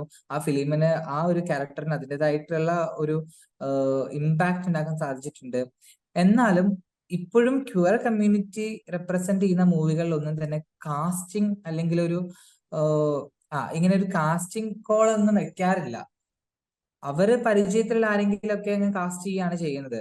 ഒരുപാട് ആർട്ടിസ്റ്റുകൾ ഉണ്ട് കമ്മ്യൂണിറ്റിക്കകത്ത്, ഒരുപാട് ടാലന്റഡ് ആയിട്ടുള്ള ആർട്ടിസ്റ്റുകളുണ്ട്. പക്ഷെ അവർക്കൊന്നും അവരുടെ കയ്യിലേക്ക് എത്തേണ്ട അവസരങ്ങളൊന്നും അവരുടെ കയ്യിലേക്ക് എത്തുന്നില്ല. ഇതിനെക്കുറിച്ച് ആരും അറിയുന്നില്ല. അപ്പോ ഇതിന് വേണ്ടിയിട്ട് ഒരു വർക്ക്ഷോപ്പ് സംഘടിപ്പിക്കാനോ അല്ലെങ്കിൽ ഒരു കാസ്റ്റിംഗ് കോൾ വിളിക്കാനോ ഒന്നും തന്നെ ഇത്തരം സിനിമകൾക്കകത്തൊന്നും നടന്നിട്ടില്ല എന്നുള്ളതാണ്. അപ്പോ അത്രത്തോളം ഇംഗ്ലീഷ് വായന എനിക്ക് തോന്നുന്നില്ല. മേ ബി ഇനി വരുന്ന കാലഘട്ടത്തിലെങ്കിൽ അങ്ങനെ ചെറിയ ചെറിയ മാറ്റങ്ങൾ സംഭവിക്കുന്നു വിശ്വസിക്കുന്നു. Thank you. Again, it's safe to say that Malayalam cinema എത്രമാത്രം ചേഞ്ചസ് കണ്ടു തുടങ്ങിയിട്ടുണ്ടെങ്കിലും it's very much predicated on heteronormative values. Okay, so I'm going to open up the floor to questions. Questions ഉണ്ടെങ്കിൽ please raise your hand and unmute your mic and ask the question.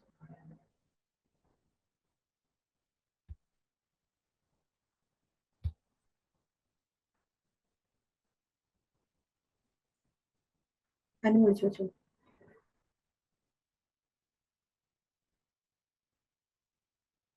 എനിക്ക് സംസാരിക്കാൻ കുറച്ച് ബുദ്ധിമുട്ടുണ്ട്, വയ്യാതിരിക്കുകയാണ്. Sanjana, I would say let AMMA not approach you because seeing AMMA's activities, being a human being, എനിക്ക് തോന്നുന്നില്ല അവര് like you know AMMA is not a model community, I would say. അപ്പൊ അതുകൊണ്ട് അമ്മ അംഗത്വം തരാത്തതുകൊണ്ട് ഞങ്ങൾക്കൊട്ടും അതിശയോക്തി ഇല്ല അതിനകത്ത്.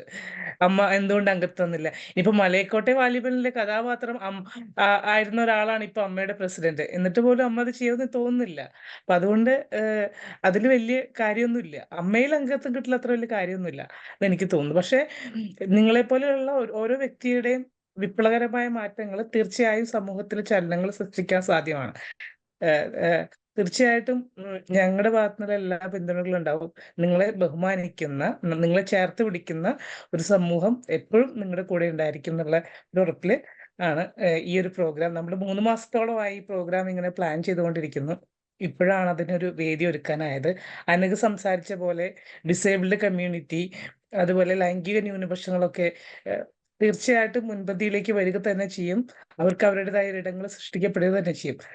എൻ്റെ ചോദ്യം സഞ്ജനയുടെ അടുത്താണ്. ചോദ്യം എന്തായിരുന്നു, ഞാൻ മറന്നുപോയി.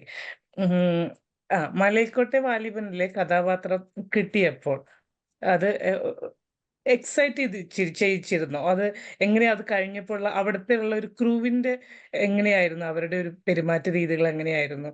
സഞ്ജനയുടേതായ ഒരു സ്പേസ് ഉണ്ടായിരുന്നു അതിനകത്ത്? തീർച്ചയായിട്ടും ഒരു വലിയ ഫിലിം സെറ്റ് ആയിരുന്നു മലയക്കോട്ടെ വാലിബന്റേത്. രാജസ്ഥാൻ പോലുള്ള ഒരു റൂറൽ ഏരിയയിൽ അത്രയും വലിയൊരു സെറ്റില് ഒരു 3, 4, 5 മാസത്തോളം വർക്ക് ചെയ്തു. അപ്പൊ അവിടുന്ന് ശരിക്കും അവരോട് എനിക്കൊരു വലിയൊരു അവയർനെസ് ആണ് അവർക്ക് കിട്ടിയത്. കാരണം ഞാൻ ഓരോ ദിവസത്തെ റെസ്റ്റ് ടൈമിലും ഞാൻ മേക്കപ്പ് റൂമിലായാലും അസിസ്റ്റന്റ് ഡയറക്ടേഴ്സിന്റെ അടുത്തൊക്കെ ആയാലും എന്നെക്കാൾ കഴിയുന്ന വിധത്തില് ഈ കമ്മ്യൂണിറ്റിയെ കുറിച്ച് സംസാരിക്കാനും കമ്മ്യൂണിറ്റിയുടെ അവസ്ഥകളെ കുറിച്ച് പറഞ്ഞ് മനസ്സിലാക്കാനും സാധിച്ചിട്ടുണ്ട്. പിന്നെ കൂടുതലും അവർക്ക് ഇതിനെക്കുറിച്ച് വ്യക്തമായ ഒരു ധാരണയില്ല. കാരണം അവർ ഈ സിനിമാ ലോകത്തിന് പുറകെ പോകുന്ന ആളുകളാണ്. ഒരുപാട് വർഷങ്ങളായിട്ട് അതെങ്ങനെ പോയിക്കൊണ്ടിരിക്കുകയാണ്, ഒരു സെറ്റിൽ നിന്ന് വേറൊരു സെറ്റിലേക്ക് അവരിങ്ങനെ പോയിക്കൊണ്ടിരിക്കുകയാണ്. അപ്പൊ അവർക്ക് ഇതിനിടയിൽ കമ്മ്യൂണിറ്റിനെ കുറിച്ചിട്ടോ അല്ലെങ്കിൽ മറ്റു കാര്യങ്ങളെ കുറിച്ചിട്ടോ ഒന്നും ഇങ്ങനെ അറിയാനുള്ള ഒരു അവസരം കിട്ടിയിട്ടില്ല, അതിനൊരു സമയം അവർ കണ്ടെത്തിയിട്ടില്ല. അപ്പൊ എന്നെ സംബന്ധിച്ചിടത്തോളം എനിക്കറിയാം അത് അവരുടെ ഒരു വലിയ അറിവില്ലായ്മ തന്നെയായിരുന്നു. ഒരുപാട് പേരുടെ സംശയങ്ങൾക്ക് മാറ്റി കൊടുക്കാൻ സാധിച്ചു. അതുപോലെ തന്നെ അവർക്കും ഈ പറഞ്ഞ പോലെ അടുത്തറിഞ്ഞപ്പോ ഉണ്ടായിരുന്ന ഒരു സ്നേഹം, റെസ്പെക്ട്, അതൊക്കെ എനിക്ക് ആ സെറ്റിൽ കിട്ടി. ഞാൻ ഫസ്റ്റ് പോയ സമയത്ത് അവർക്ക് ഈ പറഞ്ഞ പോലെ യാതൊരു ധാരണ ഉണ്ടായിരുന്നില്ല. അവർ പലപ്പോഴും എൻ്റെ അടുത്ത്, പല മേക്കപ്പ് ആർട്ടിസ്റ്റുകളും എൻ്റെ അടുത്ത് ഇങ്ങനെ പറഞ്ഞിട്ടുണ്ടായിരുന്നു, ഞങ്ങൾക്ക് എങ്ങനെയാണ് സഞ്ജന അടുത്ത് അപ്രോച്ച് ചെയ്യേണ്ടത്, അല്ലെ എങ്ങനെയാണ് സഞ്ജനയോട് ഇടപെടേണ്ടത് എന്ന് ഞങ്ങൾക്ക് ശരിക്കും അറിയില്ല. കാരണം ഞങ്ങൾക്ക് ഇതിനെ കുറിച്ച് അറിയാത്തതുകൊണ്ടായിരിക്കാം എന്നൊക്കെ പറഞ്ഞിട്ടുണ്ടായിരുന്നു. അപ്പൊ അതിനുള്ള ഒരു വ്യക്തമായ മറുപടി എനിക്ക് കൊടുക്കാൻ സാധിച്ചിട്ടുണ്ട്. ഒരു 4 മാസത്തോളം ഈ ഒരു ഷൂട്ടിംഗ് കഴിഞ്ഞ് തിരിച്ചു പോകുമ്പോൾ ഒരുപാട് പേര് വളരെയധികം സ്നേഹത്തോടു കൂടിയും എന്നെ പോലെ എന്റെ മറ്റു കമ്മ്യൂണിറ്റീനെയും ചേർത്ത് പിടിക്കാവുന്ന ആ ഒരു മനസ്സ് അവർ കാണിച്ചു എന്നുള്ളതാണ്. അപ്പൊ ഒരുപാട് മാറ്റങ്ങൾ എന്നെക്കാൾ കഴിയുന്ന രീതിയിലുള്ള മാറ്റങ്ങൾ അവിടെ കൊണ്ടുവരാൻ സാധിച്ചിട്ടുണ്ട്. കമ്മ്യൂണിറ്റിനെ കുറിച്ചിട്ടുള്ള അവബോധം അല്ലെങ്കിൽ എന്താണ് കമ്മ്യൂണിറ്റി എന്ന് പറഞ്ഞ് മനസ്സിലാക്കാൻ സാധിച്ചിട്ടുണ്ട്. പിന്നെ ഈ പറഞ്ഞ നേരത്തെ ചേച്ചി പറഞ്ഞ പോലെ അനുമോൾ അല്ലെ? അനു ചേച്ചി പറഞ്ഞ പോലെ അമ്മ സംഘടനയിൽ എനിക്ക് മെമ്പർഷിപ്പ് എടുക്കണമെന്ന് വലിയ ആഗ്രഹം ഉണ്ടായിട്ടൊന്നുമില്ല. എവിടെയാണോ നമുക്ക് അവസരം നിഷേധിക്കപ്പെടുന്നത് അവിടെ ഇടിച്ചു തള്ളി അവസരം നേടിയെടുക്കുകയാണ് നമ്മുടെ പോരാട്ടങ്ങൾ എന്ന് പറയുന്നത്. അപ്പോ തരൂല എന്ന് പറയുന്ന സ്ഥലത്ത് അത് എന്തുകൊണ്ടാണ് തരാത്തതെന്നും അത് തരേണ്ട ഉത്തരവാദിത്തം അല്ലെങ്കിൽ അത് പോരാടിക്കൊണ്ട് ആ ഒരു മെമ്പർഷിപ്പ് വാങ്ങിച്ചെടുക്കാൻ എന്നെ കൊണ്ട് സാധിക്കും. അപ്പൊ ഞാൻ അതെന്തായാലും ചെയ്യും. കാരണം അതൊരു വലിയ മാറ്റമായിരിക്കും അവർക്കും നമ്മൾക്കും മറ്റുള്ളവർക്കൊക്കെ. അപ്പൊ അതിനെ എടുത്തെന്ന് വെച്ചാൽ വലിയ ഉപകാരമൊന്നും ഉണ്ടാകാൻ പോകുന്നില്ല. കാരണം എനിക്ക് ഈ ഫിലിം ഇൻഡസ്ട്രി അല്ല എന്റെ ഒരു കരിയർ എന്ന് പറയുന്നത്. എപ്പോഴും ഡാൻസ് ആണ് എന്റെ ഫസ്റ്റ് പ്രിഫറൻസ്. അപ്പോൾ ഞാനിപ്പോ ഡിഗ്രി ചെയ്യുന്നതും ഡാൻസിലാണ്. എന്റെ പ്രോഗ്രാം, എന്റെ സ്റ്റുഡൻസ് ഒക്കെ ഞാൻ ഫോക്കസ് ചെയ്യുന്ന ഡാൻസിലാണ്, ഭരതനാട്യത്തിലാണ്. അപ്പോൾ അതാണ് എന്റെ ലോകം. പിന്നെ ഈ സിനിമ എന്ന് പറയുന്ന ഇൻഡസ്ട്രി ഞാൻ പോയ വഴിക്ക് എന്നെ പിടിച്ചു കൊണ്ടുപോയി അഭിനയിപ്പിച്ച ഒരു ഇൻഡസ്ട്രി ആയിട്ടാണ് ഞാൻ കാണുന്നത്. പക്ഷെ അവിടെ ഈ പറഞ്ഞ പോലെ അറിവില്ലായ്മ കൊണ്ട് ഉണ്ടാകുന്ന ഒരുപാട് പ്രശ്നങ്ങൾക്ക് ഒരു വിധത്തിൽ പരിഹാരം കണ്ടെത്താൻ അവർക്ക് നമുക്ക് പറഞ്ഞു കൊടുത്താലെങ്കിലും സാധിക്കുമെന്ന് വിചാരിക്കുന്നു. സോ എന്നെക്കാൾ കഴിയുന്ന രീതിയിലുള്ള മാറ്റങ്ങൾ കൊണ്ടുവരാൻ ഞാൻ നിൽക്കുന്ന എല്ലാ ഇടങ്ങളിലും ഞാൻ ശ്രമിക്കാറുണ്ട്. ഇനിയും അത് ശ്രമിക്കും. Thank you Sanjana. Thank you. എന്റെ ക്വസ്റ്റ്യൻ അനഘിനോടാണ്. നമ്മളിപ്പം സംസാരിച്ച ഡിസ്കോഴ്സസ് എല്ലാം ഇത് ഒരു Indian cinema context, Indian cultural കോണ്ടെക്സ്റ്റിൽ അത് എങ്ങനെയാണ് കമ്പയർഡ് ആകുന്നത്? എനിക്ക് മുഴുവൻ വ്യക്തമായില്ല. ഇന്ത്യൻ സിനിമ കോണ്ടെക്സ്റ്റ് ഇപ്പം നമ്മൾ മലയാള സിനിമ കോണ്ടെക്സ്റ്റിനെ കുറിച്ച് സംസാരിച്ചു. അതിന്റെ ബാരിയേഴ്സിനെ കുറിച്ച്, അതിന്റെ ചാലഞ്ചസിനെ കുറിച്ച്, അതിന്റെ പോസിറ്റീവ് ആയിട്ടുള്ള മാറ്റങ്ങളെ കുറിച്ച് നമ്മൾ സംസാരിച്ചു. How do we fair with within the wider Indian context? ഞാനങ്ങനെ എല്ലാ ഭാഷാ സിനിമകളും കാണുന്ന ഒരാളല്ല. ഈ പറയുന്ന ചർച്ച ചെയ്യപ്പെടുന്ന അന്യഭാഷാ സിനിമകൾ കാണാറുണ്ട്. പിന്നെയും കാണാറുള്ളത് തമിഴ് സിനിമകളാണ്. എനിക്ക് മറ്റ് ഭാഷാ സിനിമകളെക്കാട്ടിലും കൂടുതൽ മാറ്റം ഇവിടെ ഉണ്ടായിട്ടുണ്ടെന്ന് എനിക്ക് തോന്നുന്നുണ്ട്. കാരണം ഇപ്പൊ ഒരു കാലത്ത് നമ്മൾ പറഞ്ഞിരുന്നത് ഇപ്പൊ തമിഴ് സിനിമ പണ്ടേ മാറ്റങ്ങൾ സൃഷ്ടിച്ചിട്ടുണ്ട്. അതല്ലാതെയുള്ള മറ്റ് ഭാഷാ സിനിമകള് അപേക്ഷിച്ച് നോക്കുമ്പോൾ മലയാള സിനിമയിൽ വലിയ മാറ്റം വന്നിട്ടുണ്ടെന്ന് ഞാൻ പറയും. കാരണം ഉദാഹരണത്തിന് ബോളിവുഡ് നോക്കുകയാണെങ്കിൽ നമുക്കൊരിക്കലും ലുക്മാൻ അവറാനെ പോലെയോ അല്ലെങ്കിൽ ഇന്ദ്രൻസിനെ പോലെയോ ഒക്കെ ശരീരഭാഷയുള്ള ഒരാളെ എനിക്ക് തോന്നുന്നില്ല അവിടെ ഹീറോ ആയിട്ട് കാണാൻ പറ്റുമെന്ന് എനിക്ക് തോന്നുന്നില്ല. കാരണം ഇപ്പൊ ഉദാഹരണത്തിന് ഹോം പോലെയുള്ള ചിത്രത്തിലേക്ക് വരികയാണെങ്കിൽ മേ ബി ഒരു വെളുത്ത ഒരാളൊക്കെ തന്നെ നമുക്ക് ചിത്രീകരിക്കാൻ കഴിയുന്നുണ്ടാവുള്ളൂ. അപ്പോ അതിൽ നിന്ന് ഈ പറയുന്ന സോക്കോൾഡ് മാസ്കുലിനിറ്റിയിൽ ഇപ്പൊ കാരണം മലയാളത്തില് ഒരു കാലത്ത് ഇന്ദ്രൻസിനെ കളിയാക്കിയിടുന്നത് കൊടക്കമ്പി എന്നൊക്കെ ഇന്ദ്രൻസിനെ തന്നെ വെച്ചുകൊണ്ട് കളിയാക്കിയെടുത്തുനിന്നാണ് ഹോമ് പോലുള്ള ചിത്രത്തില് വലിയ റോള് കൊടുത്തിട്ടുള്ളത്. അല്ലെങ്കിൽ ലുക്മാൻ അവറാൻ അനാർക്കലി മരക്കാറിന്റെ പോലെ. അത് പക്ഷെ ഈ മാറ്റം സ്ത്രീകളിലേക്ക് വന്നിട്ടില്ല എന്ന് പറയേണ്ടി വരും അൺഫോർച്ചുനേറ്റ്ലി. പക്ഷെ ലുക്മാൻ അവറാനൊക്കെ വലിയ രീതിയിലുള്ള മാറ്റങ്ങൾ ഉണ്ടാക്കിക്കൊണ്ടിരിക്കുകയാണ്. ഇപ്പൊ സഞ്ജന തന്നെ അഭിനയിച്ച സിനിമയിലെ നായകനാണ് ലുക്മാൻ. അവിടെയും ഒരു ഹീറോയിനൊക്കെ പക്ഷെ ഇപ്പോഴും നമുക്ക് സോക്കോൾഡ് സൊസൈറ്റി പറയുന്ന സൗന്ദര്യ സങ്കല്പത്തിൽ തന്നെ നമുക്ക് കാണാൻ കഴിയുള്ളൂ. അവിടെ എന്തെങ്കിലും മാറ്റം സൃഷ്ടിച്ചിട്ടുണ്ടെങ്കിൽ അത് നിമിഷ സജയനാണ്. എന്തിനാ മേക്കപ്പ് എന്നൊക്കെ ചോദിക്കുമ്പോൾ മേക്കപ്പ് ഇട്ടൂടെ ചോദിക്കുമ്പോൾ എന്തിനാ മേക്കപ്പ് എന്ന് ചോദിക്കുന്ന രീതിയാണ്. അതേപോലെ തന്നെ മേക്കപ്പ് എന്നുള്ള വാക്കിൽ പോലും പണ്ട് പുട്ടിയടിക്കുക എന്നുള്ളിടത്ത് നിന്ന് ഇന്ന് ക്യാമറയിൽ എടുത്തു കാണിക്കാൻ വേണ്ടിയാണ് നമ്മൾ മേക്കപ്പ് ചെയ്യുന്നത് എന്നുള്ളിടത്തേക്ക് എത്തിയിട്ടുണ്ട്. അപ്പൊ അതൊക്കെ തീർച്ചയായിട്ടും ഒരു വലിയ മാറ്റമായിട്ട് എനിക്ക് തോന്നുന്നുണ്ട്. സോ അതൊരു വലിയ വലിയ കാര്യം തന്നെയാണെന്നാണ് ഞാൻ മനസ്സിലാക്കുന്നത്. പക്ഷെ അതിനും പരിമിതികളുണ്ട്. അപ്പൊ അത് ഒരിക്കലും നമുക്ക് അന്യഭാഷയിൽ നമുക്ക് എത്തിയിട്ടില്ല എന്നാണ് എനിക്ക് തോന്നുന്നത്. ഞാൻ ബോളിവുഡൊക്കെ നോക്കാറുണ്ട്. മറ്റിപ്പം ബംഗാളി, ഒഡീഷ അതൊന്നും ഞാൻ കാണാറോ ആസ്വദിക്കാറോ ഇല്ല. അപ്പൊ അവിടെ ഇപ്പോഴും ഈ പറയുന്ന ബോളിവുഡ് അറ്റ്ലീസ്റ്റ് ഈ പറയുന്ന ബിൽറ്റ് ബോഡി ഉള്ളവരെ മാത്രമേ നമുക്ക് കാണാൻ കഴിയുള്ളൂ. കാരണം അവിടെ എനിക്ക് തോന്നുന്നു, ഞാൻ മനസ്സിലാക്കിയെടുത്തോളം മോഡലിംഗിൽ നിന്ന് ഇങ്ങോട്ട് വരുന്ന ആൾക്കാരാണ്. ഇവിടെ ഇപ്പം അഭിനയത്തിനും നാടകത്തിനും ഇപ്പൊ റോഷൻ മാത്യൂസ് ആയിക്കൊള്ളട്ടെ, ലുക്മാൻ ആയിക്കൊള്ളട്ടെ, അവരൊക്കെ ആക്ടിങ്ങിന് വരുന്നതാണ്. ഇപ്പൊ ഉദാഹരണത്തിന് വിനയ് ഫോർട്ട്, അവരൊക്കെ ബാൾഡിന്, അതായത് എന്താ പറയാ, ബാൾഡിന് നല്ല വാക്ക് എനിക്കറിയാം, തലയിൽ മുടിയില്ലാത്തവരെ വലിയ രീതിയിൽ നമുക്ക് എന്താ അവരൊക്കെ എംബ്രേസ് ചെയ്യുന്നതാണ്. ഓക്കെ, എനിക്ക് എന്റെ തലയിൽ മുടിയില്ല, അത് എംബ്രേസ് ചെയ്യാണ്. ഭരത് ഗോപി ചെയ്തതിന് ശേഷം പിന്നെ ഞാൻ കണ്ടിട്ടുള്ളത് വിനയ് ഫോർട്ടിലാണ്. ഫഹദ് ഫാസിലൊക്കെ അങ്ങനെ ചെയ്തിട്ടുണ്ടെങ്കിലും ഫഹദ് ഫാസിലിനെ നമുക്ക് ഈ പറയുന്ന ഹാൻസം, ബ്യൂട്ടിഫുൾ എന്നുള്ള പ്ലേസിങ്ങിലാണ് എപ്പോഴും വെച്ചിട്ടുള്ളത്. പക്ഷെ വിനയ് ഫോർട്ടൊക്കെ സ്വന്തം ഇടം ഉണ്ടാക്കിയിരിക്കുന്ന ആക്ടേഴ്സ് ആണ്. അവരൊക്കെ ഓക്കെ എന്റെ തലയിൽ മുടിയില്ല, അതിനെന്താണ് എന്നുള്ള രീതിയിലേക്ക് എത്തിയിട്ടുണ്ട്. സഞ്ജന ഇവ ഈ പറഞ്ഞ ലുക്മാന്റെയും വിനയ് ഫോർട്ടിന്റെ ഒക്കെ കൂടെ അഭിനയിച്ചിട്ടുള്ളതാണ്. അവർക്ക് കൂടുതൽ ഇതിനെ കുറിച്ച് മേ ബി പറയാൻ അറിയുന്നുണ്ടാവും. ഞാൻ സിനിമയിൽ മാത്രം കണ്ടിട്ടുള്ള ആൾക്കാരാണ്. പക്ഷെ എനിക്ക് തോന്നിയിരിക്കുന്നത് ഇവരൊക്കെ ഇതിനെ എംബ്രേസ് ചെയ്യുന്നുണ്ട്. ഇപ്പൊ വിനയ് ഫോർട്ടിലൊക്കെ എല്ലായ്പ്പോഴും ട്രോളൊക്കെ വരുന്നുണ്ടെങ്കിലും അവരൊക്കെ അതിനെ കൂസാതെ മുന്നോട്ട് പോകുന്ന കുറെ ആൾക്കാരാണ്. അതേപോലെ തന്നെയാണ് ബോഡി ഷേപ്പ് വരികയാണെങ്കിലും. ഇപ്പൊ ഉദാഹരണത്തിന് മറ്റു സിനിമയില് മാറ്റം വന്നിട്ടുണ്ടോ എന്ന് ചോദിക്കുകയാണെങ്കിൽ അവിടെ എനിക്ക് തോന്നുന്നു ശ്രദ്ധയാർജിച്ച ആദ്യത്തെ ട്രാൻസ്ജെൻഡർ ആക്ട്രസ് അഞ്ജലി അമീർ ആണെന്നാണ് ഞാൻ മനസ്സിലാക്കുന്നത്. ആ പേരൻപ് എന്ന് പറഞ്ഞ സിനിമ തന്നെ എല്ലാ നമ്മുടെ വാർപ്പ് മാതൃകകളെയും, അതായത് ഈ സ്റ്റീരിയോ ടൈപ്സിനെയും ഒക്കെ ബ്രേക്ക് ചെയ്തിട്ടുള്ള ഒരു പടല് നോക്കൂ. എത്ര മനോഹരമായിട്ടാണ് ഡിസേബിൾഡ് ആളുടെ സെക്ഷുവാലിറ്റി പേരൻപിൽ കാണിച്ചു വെച്ചിട്ടുള്ളത്. ഒരു ഡിസേബിൾഡ് ആയിട്ടുള്ള മകൾക്ക് മാസ്റ്റർബേഷൻ ചെയ്യണം എന്ന് സ്വയം മനസ്സിലാക്കി ചെയ്തു കൊടുക്കുന്ന ഒരു അച്ഛൻ, അല്ലെങ്കിൽ അവരുടെ സെക്ഷുവാലിറ്റീനെ മനസ്സിലാക്കുന്ന ഒരു പാരന്റ്, അല്ലെങ്കിൽ അവിടെ മാരി ചെയ്യുന്ന ഒരു സെക്സ് വർക്കർ ആയിട്ടുള്ള ട്രാൻസ് പേഴ്സണെ മാരി ചെയ്യുന്നു. ഇതൊക്കെ നമുക്ക് എവിടെ കാണാൻ കഴിയുക? ഇതൊക്കെ ഒരു വലിയ മാറ്റമാണ്. അതാ ഞാൻ പറഞ്ഞ തമിഴ് ഇൻഡസ്ട്രി മാറ്റങ്ങൾ എല്ലാ കാലത്തും ഉണ്ടാക്കിയിട്ടേ ഉള്ളൂ. ഇപ്പോ എന്തൊക്കെ പറയുകയാണെങ്കിലും അവിടെ എല്ലാ കാലത്തും ഹീറോ ആയിട്ടുള്ളത് രജനീകാന്ത് തന്നെയാണ്. രജനീകാന്ത് ഒക്കെ മലയാളത്തിലാണെങ്കിൽ കറമ്പൻ, കാക്ക എന്നൊക്കെയുള്ള ചീത്തപ്പേരൊക്കെ കേട്ടോണ്ടുള്ള ആക്ടർ ആയിരുന്നേനെ. പക്ഷെ അവിടെ അദ്ദേഹം പാലഭിഷേകവും വരവേൽപ്പും ഒക്കെ ഉണ്ടാക്കിക്കൊണ്ട് വലിയ രീതിയിലുള്ള മാറ്റം. അദ്ദേഹത്തിന്റെ രാഷ്ട്രീയത്തിനോടൊക്കെ എനിക്ക് വിയോജിപ്പുണ്ടെങ്കിലും അദ്ദേഹം ഈ പറയുന്ന വാർപ്പ് മാതൃകകളെ ഒക്കെ തന്നെ എതിർത്തിട്ടുള്ളതാണ്. അതിന് തമിഴ്നാട്ടിൽ ഉണ്ടായിട്ടുള്ള പൊളിറ്റിക്കൽ മൂവ്മെന്റ്സും അവിടെ വലിയൊരു റോള് പ്ലേ ചെയ്യുന്നുണ്ട് കേട്ടോ. ദ്രവീഡിയൻ പൊളിറ്റിക്സ് ഒക്കെയാണ് അവിടെ എല്ലാ കാലത്തും ഉണ്ടായിട്ടുള്ളത്. ഹിന്ദുത്വ രാഷ്ട്രീയം അവിടെ ഉണ്ടായിട്ടില്ല. കേരളം പ്രബുദ്ധത എന്ന് പറയുകയാണെങ്കിൽ പ്രബുദ്ധരല്ല എന്നുള്ളത് കഴിഞ്ഞ ലോക്സഭ ഇലക്ഷനിലൂടെ നമ്മൾ മനസ്സിലാക്കിയിട്ടുള്ളത് കൊണ്ട് തന്നെ അത് നമുക്ക് മുന്നിൽ നിലനിൽക്കുന്നുണ്ട്. എന്നിരുന്നാലും പൊളിറ്റിക്സ് ഒക്കെ പ്ലേ ചെയ്യുന്നുണ്ട് ഈ മാറ്റത്തിന് എന്നുള്ളതും കൂടി ഞാൻ പറയാനാണ് ഇത്രയും ഞാൻ പറഞ്ഞത്. Thank you Anagh. വേറെ ആർക്കെങ്കിലും ചോദ്യമുണ്ട് ചോദിക്കാൻ?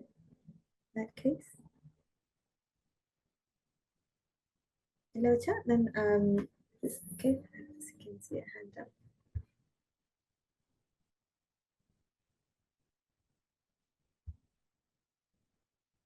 വിശാൽ ചോദിച്ചോളൂ.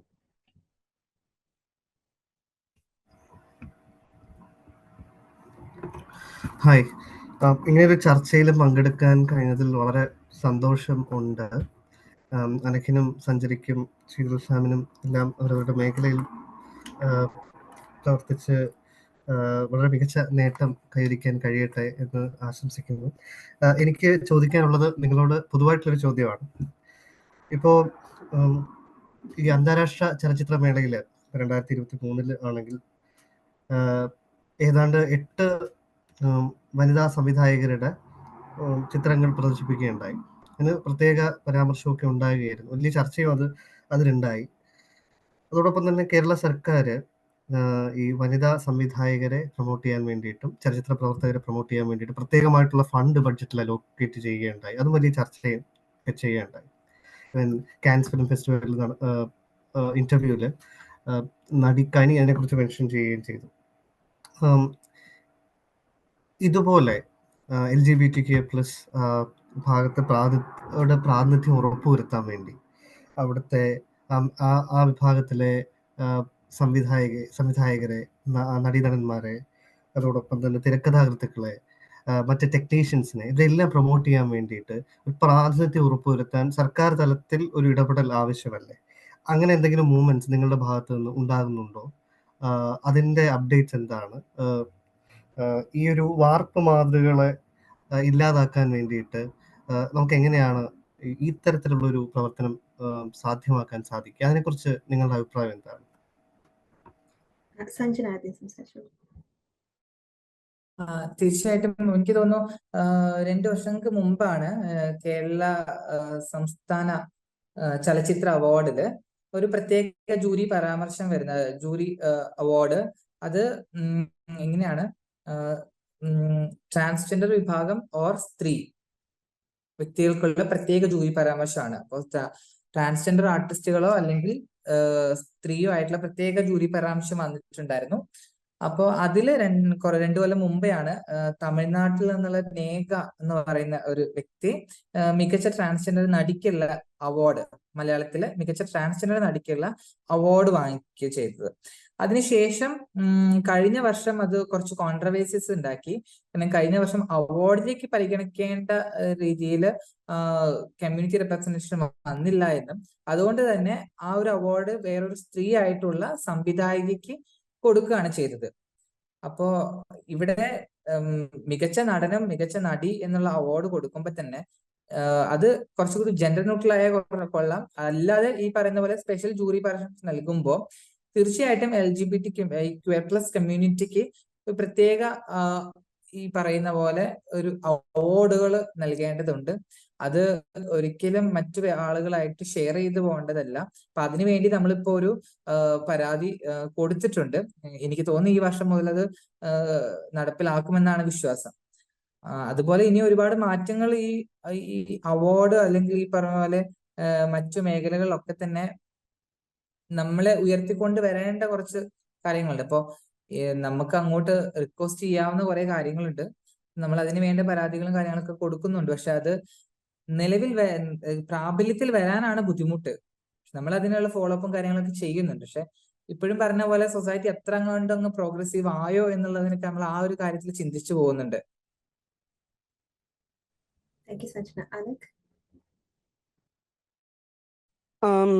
ഇവിടെ തീർച്ചയായിട്ടും ക്വീർ ആൾക്കാർക്ക് തന്നെ പ്രാതിനിധ്യം, അൺഫോർച്ചുനേറ്റ്ലി ക്വീർ എന്നുള്ളത് നമുക്ക് പറയാൻ പറ്റില്ല. കാരണം നിയമം നൽകുന്നത് കേവലം ട്രാൻസ്ജെൻഡർ ആൾക്കാർക്ക് മാത്രമാണ്.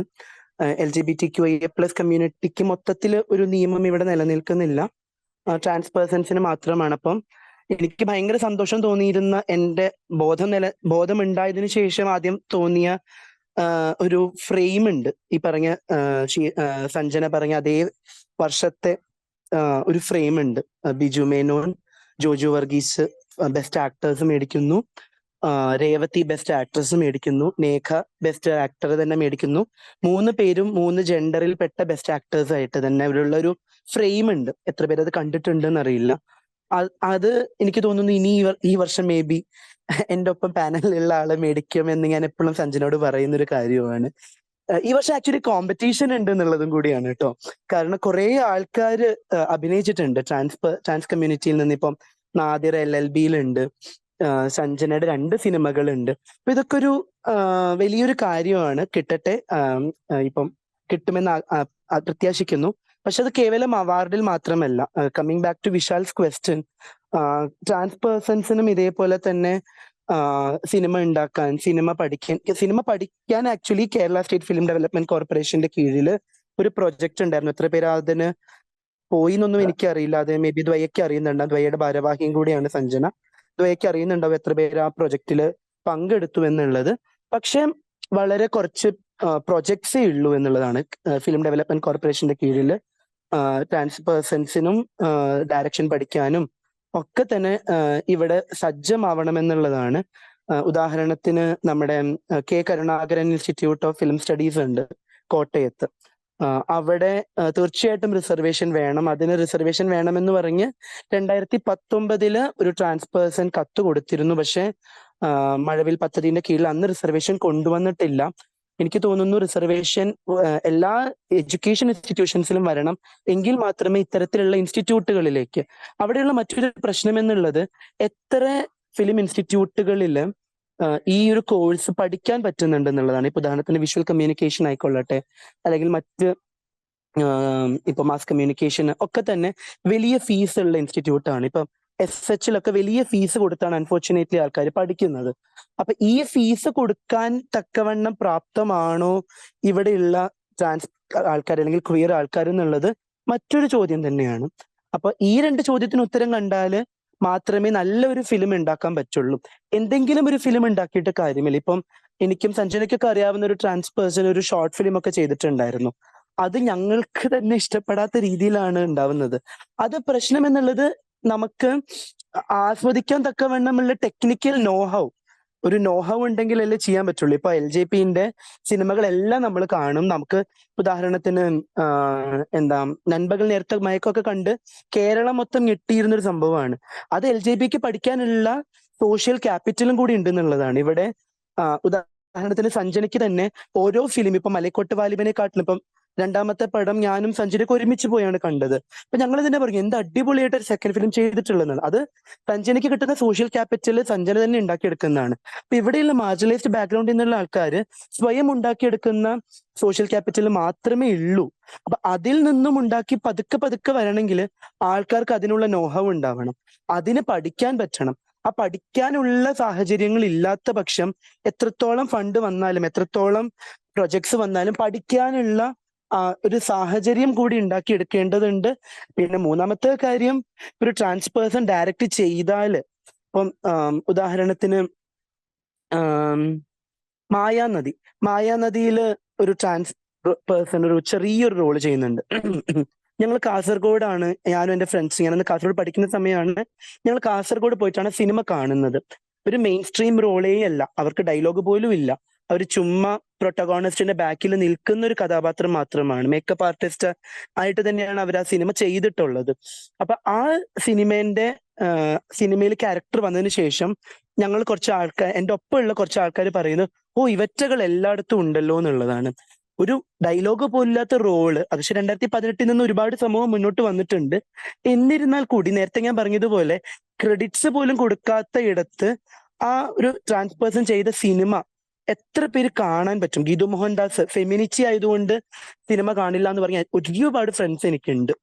ഗീതു മോഹൻദാസ് ഫെമിനിറ്റി ആയതുകൊണ്ട് സിനിമ കാണണമെന്ന് പറഞ്ഞെടുത്താണ് ഒരു ട്രാൻസ് പേഴ്സൺ ചെയ്താൽ എത്ര പേര് കാണും? തീർച്ചയായിട്ടും ചർച്ച ചെയ്യപ്പെടുമായിരിക്കും. പക്ഷെ ഒരു പ്രൊഡ്യൂസറിനെ കിട്ടുമോ എന്നുള്ളത് മറ്റൊരു ചോദ്യമാണ്. ഉള്ളൊഴുക്കിന് പ്രൊഡ്യൂസറിനെ കിട്ടാതെ ഒരുപാട് കാലം അവർ നടന്നു എന്നുള്ളത് ക്രിസ്റ്റോ ഒരുപാട് ഇന്റർവ്യൂവിൽ പറഞ്ഞു.